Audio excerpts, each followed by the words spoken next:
మట్టూరులో బరితెగింపు, దాడి వెనక TDP MPTC కీలక పాత్ర, బాధితులంతా జనసేన మద్దతుదారులు అన్నటువంటి వార్తని హైలైట్ చేశారు.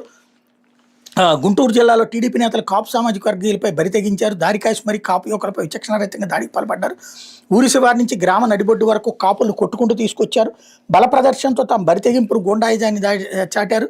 దాడి వ్యవహారం కాపు సంఘ నేతల వద్దకు చేరడం, చివరకు వాళ్ళంతా కేంద్ర మంత్రి వద్ద పంచాయతీ చేయడంతో ఘటన జరిగిన 4 రోజుల తర్వాత ఆదివారం పోలీసులు కేసు నమోదు చేశారు. గుంటూరు జిల్లా పత్తిపాడు నియోజకవర్గం వట్టిచెరుకూరు మండలం ముట్టూరులో ఈ నెల 11వ తేదీ రాత్రి 10 గంటల సమయంలో టీడీపీ కార్యకర్త బుడంపాడు అడ్డ రోడ్డు నుంచి ముట్టూరు తన ఇంటికి బైక్ మీద వెళ్తున్నాడు. అదే మార్గంలో కాపు సామాజిక వర్గానికి చెందిన ముగ్గురు ఒకే బైక్ మీద ఎదురుగా వస్తుండగా 2 ద్విచక్ర వాహనాలు ఢీకొన్నాయి.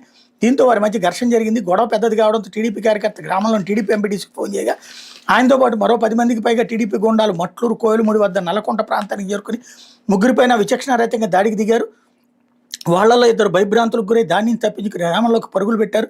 మరో వ్యక్తి కాపులో పలుకుబడి ఉన్నవారు కావడంతో అతడిపై విచక్షణారహితంగా దాడి చేశారు. అక్కడితో ఆకుండా నల్లకొంట నుంచి సుమారు 500 మీటర్ల మేర అతన్ని రోడ్డుపైన కొట్టుకుంటూ గ్రామంలోకి తీసుకెళ్లారు. కాగా గ్రామంలోకి వెళ్ళిన ఇద్దరు ఈ విషయాన్ని గ్రామ పెద్దలు, కాపు నేతలు, జనసేన నాయకులకు వివరించడంతో బాధిత కుటుంబ సభ్యులు, కాపు నేతలు కలిసి టీడీపీ చెందిన నాయకులు ఇదేం దారుణమని ప్రకటించారు. ఇలా కొట్టుకుంటూ గ్రామంలోకి తీసుకురావడం ఏంటని నిలదీగా అధికారం మాది, పార్టీ మాది, మా ఇష్టం వచ్చినట్టు చేస్తామని టీడీపీ ఎంపీటీసీ ఆయన వెంట ఉన్న టీడీపీ నాయకులు బదిలిచ్చారు. విషయమై ఆ రోజు రాత్రి 1 గంట వరకు గ్రామంలో ఇరు వర్గాల మధ్య తీవ్రస్థాయిలో వాదోపాదాలు జరిగి బాధితులంతా జనసేన పార్టీకి మద్దతుదారులు కావడంతో టీడీపీ నాయకులు రెచ్చిపోయారు. దాడుల అనంతరం కాపు వర్గానికి చెందిన వాళ్ళు, టీడీపీకి చెందిన వారు ఒకరిపై ఒకరు పోలీస్ స్టేషన్లో ఫిర్యాదు చేశారు. అయితే దాడుల్లో గాయపడిన కాపు వర్గీయుల మీద 2 కేసులు నమోదు చేయగా టీడీపీ చెందిన వాళ్ళ మీద 1 కేసు మాత్రమే నమోదు చేశారు. అందులోనూ కీలకమైన దాడికి పాల్పడిన స్థానిక ప్రజాప్రతినిధిపై కేసు పెట్టలేదు.